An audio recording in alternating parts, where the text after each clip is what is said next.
for joining us. Pastor Josh is bringing an awesome message about getting to work. Get to work. Well, we are in Colossians, and it is a lot of fun. You know, it's really cool to be a part of these series. When Pastor Mark asked me to be a part of this, I was like, yeah, absolutely. I'd love to do this. This is fantastic. And then I heard him tee up this first message, and then Naisha brings this powerhouse message. And I've had the opportunity throughout my life and throughout my career to speak to a lot of people in a lot of different ways. And I've followed up some speakers before where, they're not so great. So a mediocre message is okay. They're like, wow, that was great. Man, that is not the case here. They set the bar so high because they're so rich in depth and knowledge that, man, you just got to shoot for the moon. So bear with me as we get through Colossians 3. Pastor Mark started off and he explained to us that it's actually the 4 chapters are actually broken out into 4 parts, which is the personal, the doctrinal, the practical, and next week we'll get into the relational.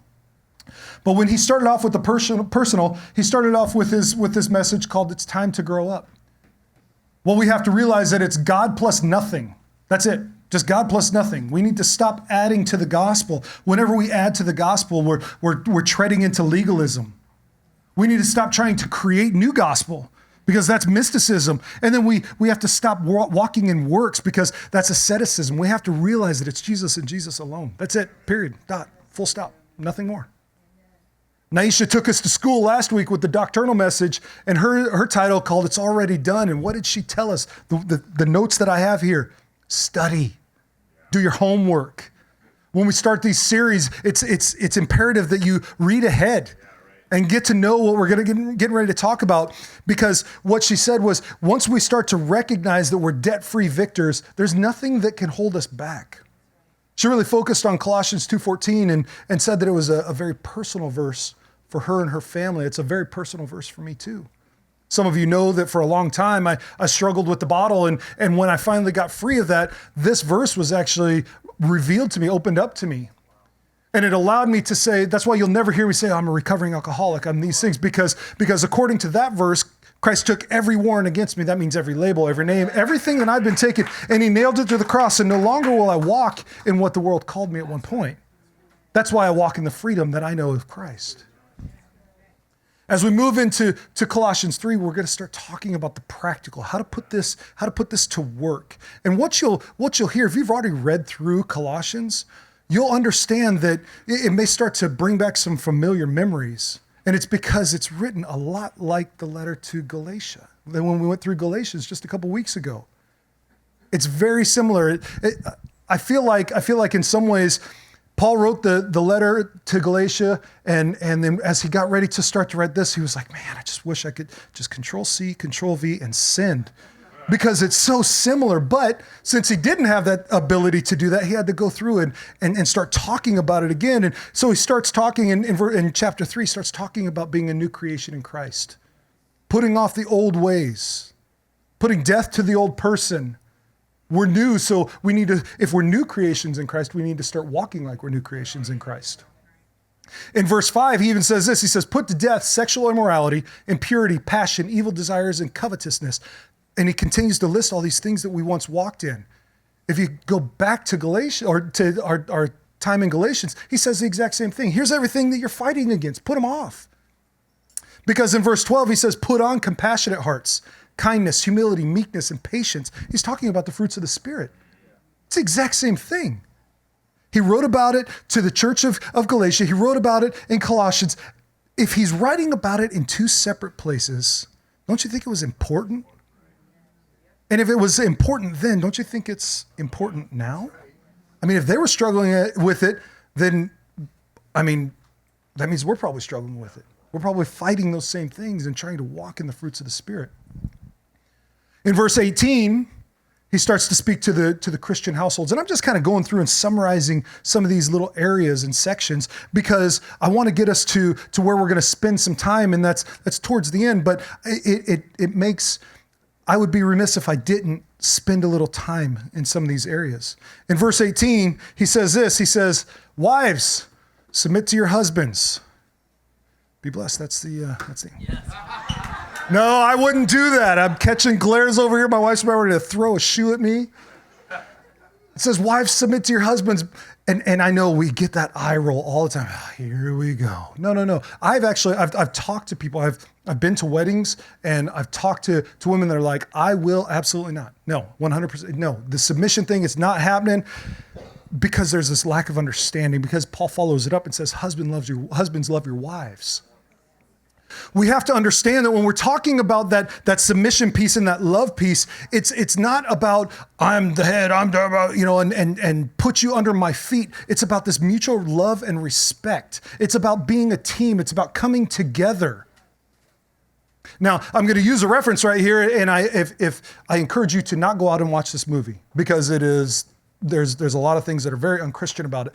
But as I was sitting here and I was thinking about what does it look like to be a team, I was reminded of the movie 300.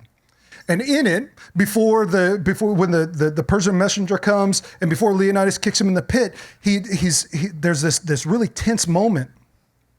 And he, right before he makes this decision to go through and start this battle, he says, you should have chosen your words wisely. And he looks to his wife.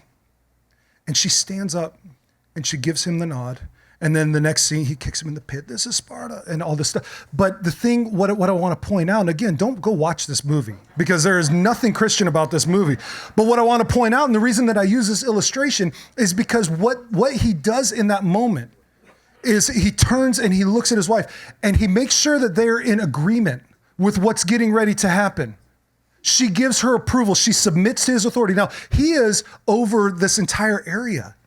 He rules his household, but he won't make a move without knowing his wife, his teammate, his soulmate is with him. And then the movie goes on and again, it is what it is. But that moment, it's about a true love. That's what the Bible's talking about. It's about true love and respect for each other. In verse 20, he says this, and I'm gonna sit on this for a second. He says, children, obey your parents. Can we bring all of Southview kids in here? Let me repeat this. Children, obey your parents. And then he throws this extra line in here. I think it's just because he felt bad about telling, wives submit to your husbands, husbands love your wives, children obey your parents. He's like, fathers, don't provoke your children. Now, if you have kids, you know that is like one of the joys of having kids, is provoking your kids, is messing with your kids. My son's not here, but if I couldn't mess with him about this mullet that he had, then what kind of father am I, right? Because that's the fun part of parenthood.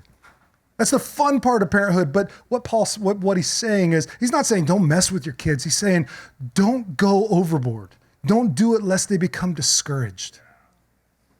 Now, if you see my son, you'll see him walking around here next week. He was at Southview Kids volunteering back there today. But if you see him now, he no longer has the mullet. I discouraged him. No, I'm just kidding. But he doesn't. He cut it. But what I'm saying is sometimes parents, dads, sometimes we can go overboard. We can go a little too far. And when that happens, your kids can get discouraged. And when they get discouraged, it pushes them away. That's what Paul's talking about. Have fun, love your family, enjoy your family, but don't overdo it. Don't cross the line. As we get down to the end of the chapter, we come to our key verse this week, and I'd ask you to stand as we read the word of the Lord. Colossians 3:23 and 24. Whatever you do, work heartily as for the Lord and not men, knowing that from the Lord you will receive the inheritance as your reward. You are serving the Lord Christ. Father, thank you for these words. Lord, thank you that we have this opportunity to sit and to marinate on these verses. Lord, let the message that comes forth today, the message that you've given, let it ring true to the hearts that you're trying to connect with, God. Let us all be students of your word. Let us all know that it's you plus nothing, and let us find a way to apply your scriptures in our daily life. In Jesus' name, amen. You may be seated. Work heartily for the Lord. What's it mean? Oh, we're going to talk about it. But in a nutshell, it means your work matters. What you do matters. But more so than what you do that matters, it's how you do it that matters. And that brings me to our title today, Get to Work. Real simple, just get to work. Don't get confused though, because I know some of you are like, well, wait a second now. You said that Pastor Mark talked about it's God plus nothing. It's no longer about works. And you're right. I'm not saying it's about works. Don't confuse this, because there's a difference between works and doing work. There's a difference between works and doing works. Works is trying to gain God's acceptance through your efforts. Doing work is what you do every day. It has nothing to do with your salvation. Doing work is not about your eternal salvation. It's about your physical preservation. It's what you do to survive. It's going to work, to make money, to provide food, to do all these things. It's understanding that you have to do something to physically survive, not doing something for your eternal salvation. So as long as we understand that, then we're kind of on the same path here. We're trudging down the same road. But as I thought about doing work, I realized that there's a lot to unpack here, but it all starts out with this one question. And I'm going to ask for a show of hands if you're bold enough, but how many of you are this type of person? Single alarm people. Wow, that's about how many there were in the first service. You guys are crazy. One alarm and you're nuts. Wow. Now, how many of you, on the flip side, raise the hands. How many of you are this person? There we go. Yeah, there's my people right there. That's what I'm talking about. 26 different alarms, baby. And guess what? I'm not waking up till the last one. Every one of them. You know what? This is me. This is me. Ask my wife. That's why look, my wife, after about the third alarm that goes off, she's like, Lena, she's like, this is smart to get out of the bed. Kick me out of the bed. She's like, get up. I'll address that next week. Exactly. He's going to talk. That's right. You add kids to the mix and it's all over the place. Yeah, you don't need an alarm. I always enjoyed sleeping. When I was younger, to sleep all day, ooh, come on now, sleepers. That idea of I got nothing going on, I'm just gonna sit in bed all day, I'm gonna get up, I'm gonna go from the bed to the couch and I'm taking a nap. Man, there was nothing like it. Now, I sleep till 6:30 or 7 o'clock in the morning, I wake up, I'm like, what year is it? That's just how it is. I can't sleep the way that I used to. I would love to, but I can't.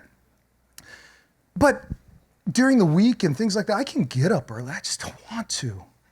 I don't want to. I want every extra second of sleep. Look, my multiple alarm people, I'm speaking to you. I'm speaking to you. You want every second of sleep that you can get. Every bit of it. The problem is, when we set all those alarms, we start our day off with a choice. Really, everybody, from the second that you open your eyes, whether it's to your first alarm, like you crazies, or whether it's to your 30-second alarm, like me, you're starting off with a choice. And the choices keep going all day long. It's just a matter of, are you starting off with the right choice? My wife would say after about the fourth alarm, I have definitely made the wrong choice. I would say if I get up after the first alarm, I made the wrong choice. But your choices don't stop. They keep going all day long. From the time that you get up, then your choice to drive into work, how you're going to drive, how you're going to respond to people, you start making these choices all day long. And each of these choices is made for a reason. And what you find is that reason then becomes your why. Your decision to wake up to one alarm. Why? Because you want to get to work on time. My decision to wake up to the 14th alarm. Why? Because I want more sleep. You start to make the decisions. Why do I have to go to work? Why do I have to be on time? Because I want to be a good steward of my time. I want to show work what I'm doing. I want to do the things that I need to do to make the money that I need to make. You're starting to make these choices. But what we find is, as you start to make these choices, the reason behind everything that you do, whether it's personal, professional, spiritual, that's your why. And when you identify your why, it has a direct correlation to how hard you'll work at it. I'm getting these looks like, what are you talking about? Let me break it open for you. I like to hunt. I am terrible at hunting. Last year, I spent all season long sitting in a deer blind and I didn't shoot anything. The only thing I got was cold. Now, there's other people that go out there. one of the gentlemen in the first service, he goes out there, he steps out of his truck, takes 2 steps, shoots a deer, and he goes home. I mean, it's just, he's that good at it. Me, I'm terrible, but I still love to do it. But when I go hunting, you saw me, I told you, I'm one of these 26 alarm guys, but guess what alarm I wake up to? The first one. Why? Because it's something I want to do. You see where I'm going with this? My want has a direct correlation to my why. I start to find, okay, this is what I want to do, so I'm going to start to make the effort to do it. Why? Because I want to be in the tree stand an hour before the sun comes up. Because there's nothing better than watching the sun come up on an empty field that you're not going to shoot anything all day, so you might as well enjoy the beauty. Well, but Pastor Josh, you said that you love doing that, but when it comes to waking your kids up, you don't want to get up in the morning, because let me tell you, that's one thing that I don't like to do. I told you I like to get up early to go hunting, but when it comes to waking up my kids to go to school, again, every second. I mean, I'm sound asleep. My alarm goes off, and I'll wake up and be like, okay, 38 seconds, 17 seconds, 4 seconds. I can get 5 more minutes. It's just this constant cycle. And I don't like to do it. I don't want to do it. It's not that I don't love to get my kids off to school. The problem is, it's not, if I don't have something that I'm looking forward to, it starts my routine day. It starts a regular day. If there's not something that is a why, I'm not as excited to do it. Regardless of your why, your why is the reason of how hard you work at it. What you want to do has direct correlation to how hard you'll work at it. Rarely is your why about hard work. Rarely is your why. Rarely do people say, you know what, I want to go and I want to work really hard. No, usually your why, or the reason that you're doing something, is the reason for your hard work. You'll work hard for the things you want. I'll work hard to get up at 4 o'clock in the morning to go sit in a tree stand, but I'm not going to work hard to get up at 5:30 to wake my kids up to start going to school. When we start to see our work interweave with our why, the work doesn't seem so hard.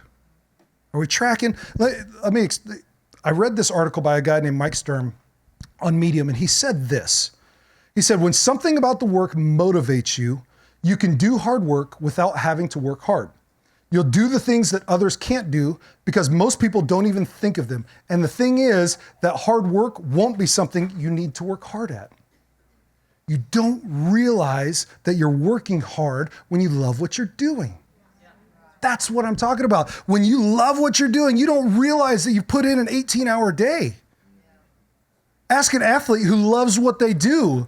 They don't realize how hard they work or what they're willing to sacrifice until they actually step back and think, oh my gosh, I've been crazy busy.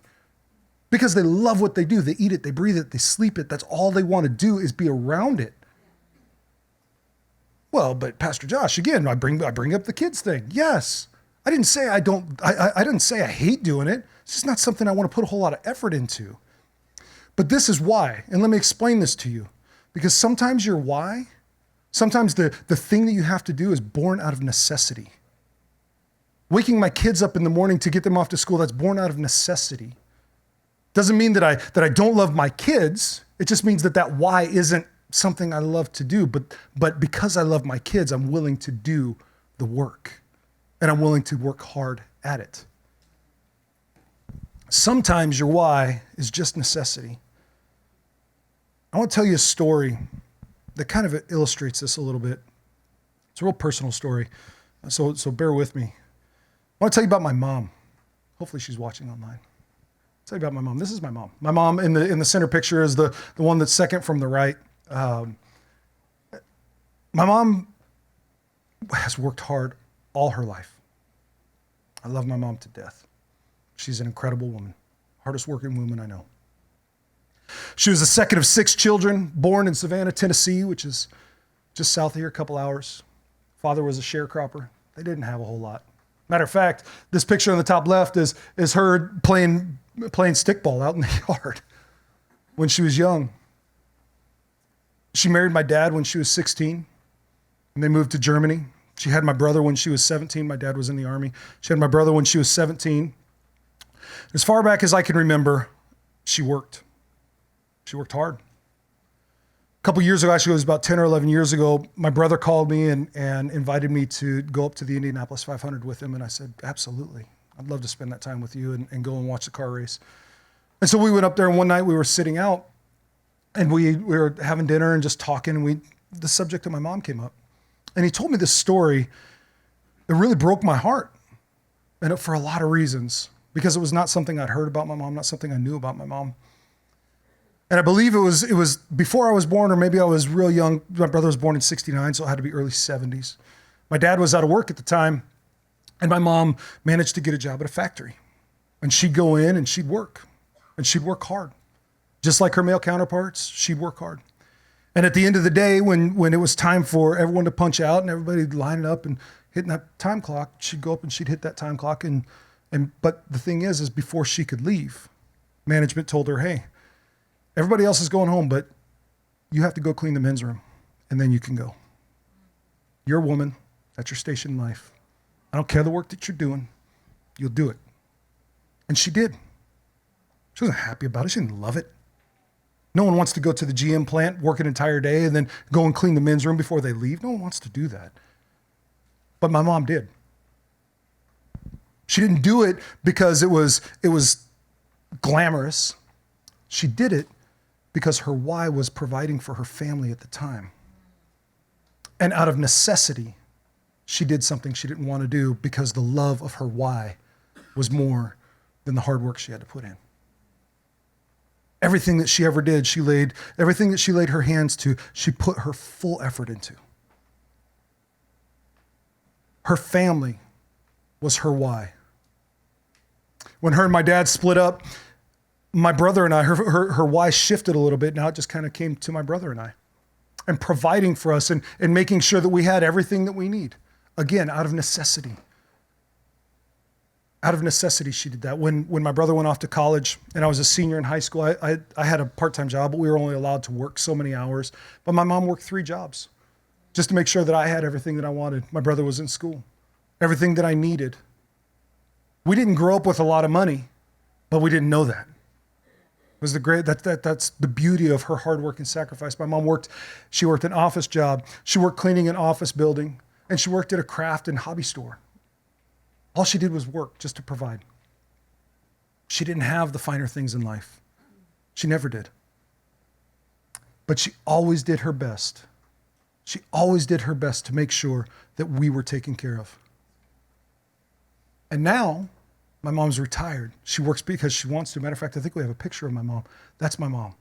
That sums up her life.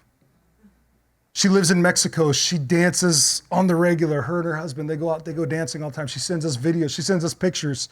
It'll be like a Tuesday afternoon, and I'll be in meetings, and then all of a sudden my phone will buzz, and I'll look at it later. It's like, just having tacos on the beach. I'm like, yeah, that's awesome.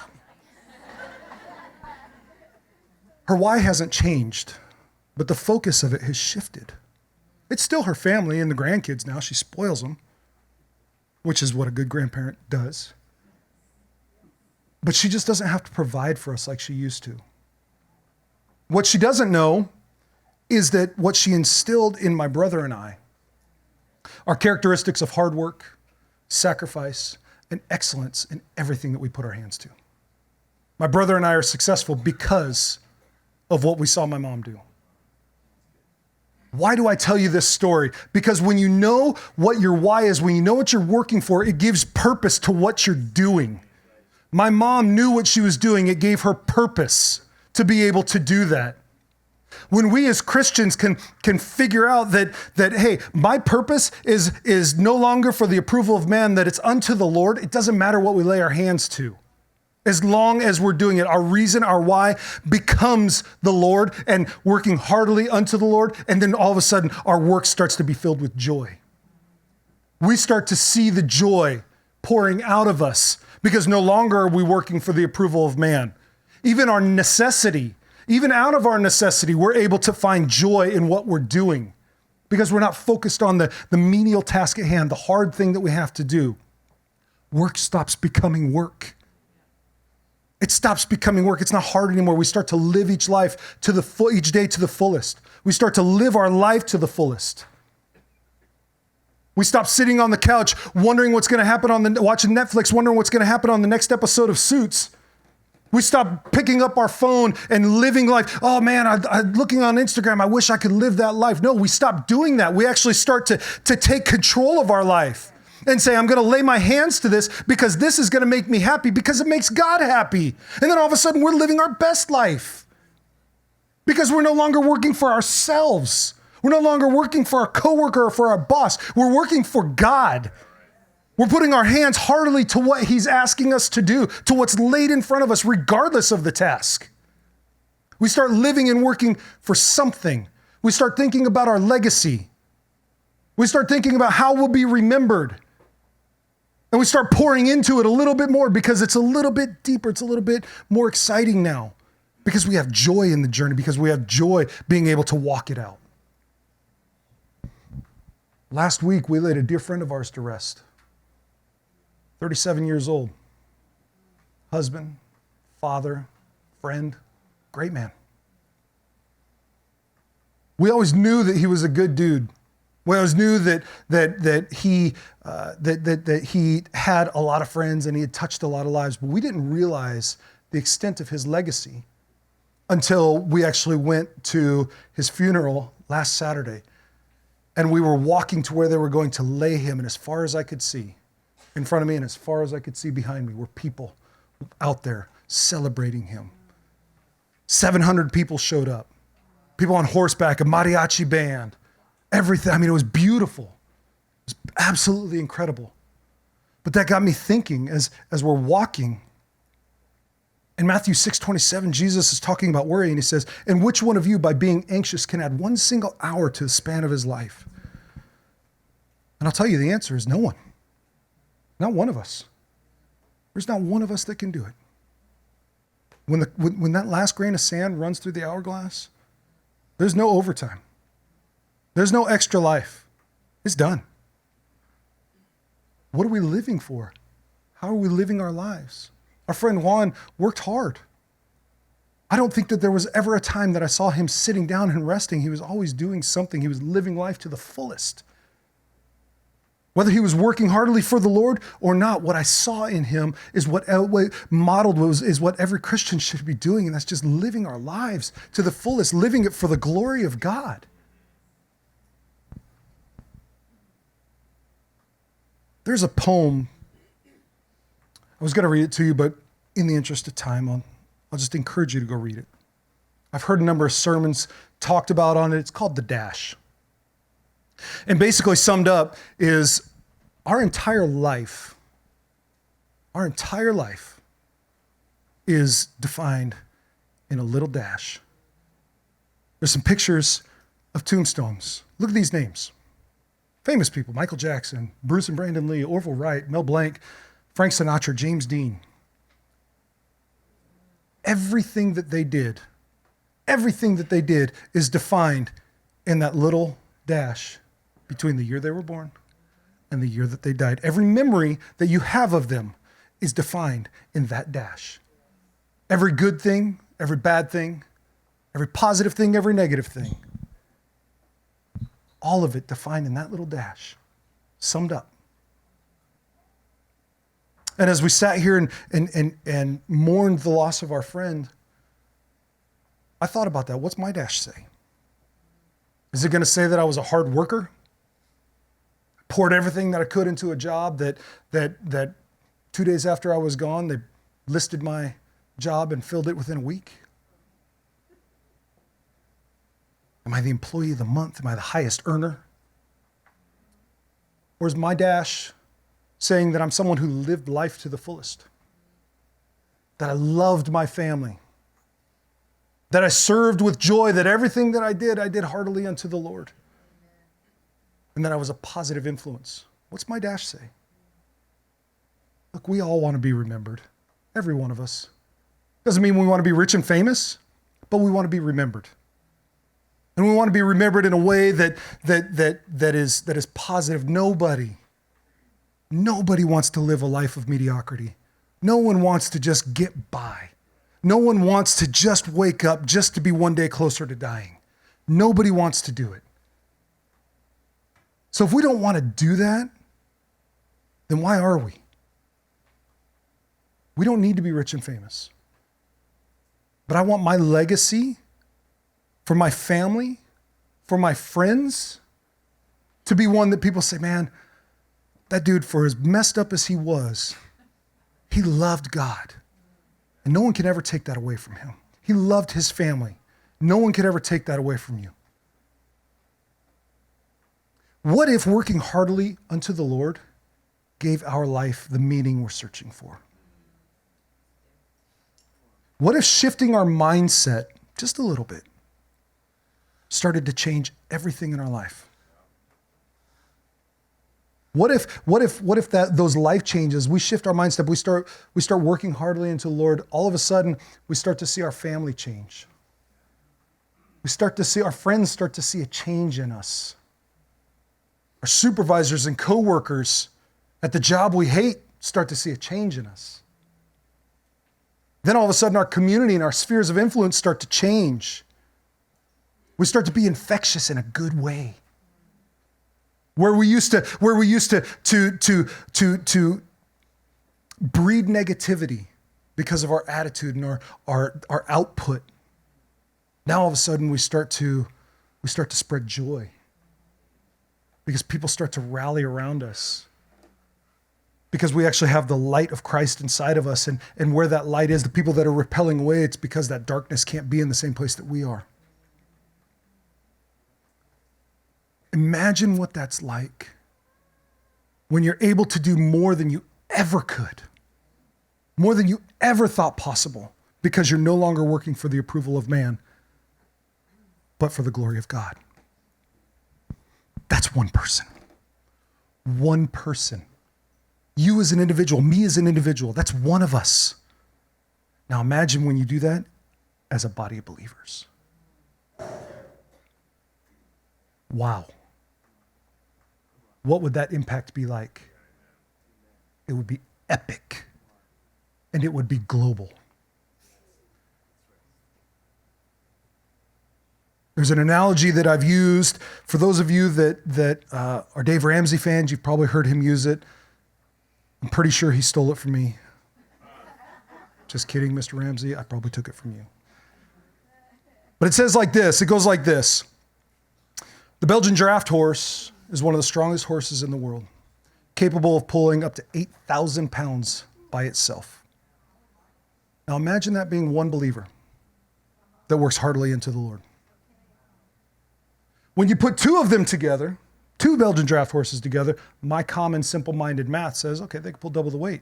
Not true. They can actually pull 24,000 pounds, 3 times the weight. Two of them. Now imagine two believers being together. Imagine what you can change. Now here's where it gets really interesting. If those two that you put together actually know each other, actually have a relationship with each other, actually have been trained together, and they're working towards the same goal, they can pull up to 32,000 pounds, 4 times what one can do. What's that say? Now imagine that as a body of believers. You take one Christian, they can move a mountain. You put two that don't even know each other together, and all of a sudden things are starting to shake. But you put two in relationship together, they can do double the work. They can reach double the people. Why? Because they think the same. We pull together. Our strengths, my strengths overcome the weaknesses that you have. Your strengths overcome my weaknesses. All of a sudden, we set aside our selfish goals and ambitions, and we're pulling together, coming together for one common goal, and that's the further betterment of the kingdom. Spreading the gospel together. What couldn't we do when we work heartily unto the Lord? I'm telling you, one little shift in a body of believers will change the world. Will change the world. One person having joy, working for God and not man, will change the world because it becomes infectious. It becomes contagious. You ever been around those people where you're like, man, you were so sweet, you give me cavities? Yeah, it's probably because they have the love of God, the joy of God inside of them. All it takes is one decision. All it takes is saying yes to God. All it takes is saying, okay, God, I'm done trying it my way. I don't want to work for the approval of man anymore. How do I further the kingdom by what I lay my hands to. I had an opportunity last week to go and speak to some folks at a business here in Spring Hill, and they package goods and they send them all across the world. And I told them, I said, you have a very unique opportunity here. Because as you're packaging these goods, and it's really simple just to get in the monotony of putting things together and putting them in a box, putting things together, putting them in a box, putting belt buckles on belts, all these things. You have a unique opportunity to say a prayer over every single thing you package. You have to bless every single thing that you have before it sends out. You don't know where these things are going, but you can bless it. And your blessing will shift that atmosphere. Think about that. They put one thing in a box and ship it to somebody you don't know. They put a ring in a box. That blessing goes through the mail carrier's hands. It goes through everybody's hands, then it gets to somebody on the other end, and you don't know if that blessing that you prayed over that ring now all of a sudden makes a stronger unity or a stronger bond. They had the opportunity to do that. I encourage you, in each of your spheres of influence, whatever you do, work heartily unto the Lord. Say a prayer over it. You get ready to send an email, say a prayer. Lord, please let this be received the way that I mean it. Whatever you're doing, it doesn't matter. I'm doing research, I'm doing marketing, I'm doing this, I'm doing that, I'm turning wrenches. That's fine. Pastor Josh, I work over at Discount Tire. That's all I do is just put new tires on. Guess what? Every lug nut, Lord, bless this car, safety around this car, 20 lug nuts later, all of a sudden you have a blessed car that goes out on the road. We have the opportunity to do that. It's very simple. But you know what stops us? Our own head, our own mind. Because we stop thinking about what we can do in the kingdom and we start thinking about what we have to do for man. We stop thinking that anything that we pray or anything that we say or any way that we act actually makes a difference. Your words make a difference. Your worship makes a difference. How you sow in makes a difference. Thank you so much for listening to the message. And remember, it makes a difference when you're doing what you're doing for God.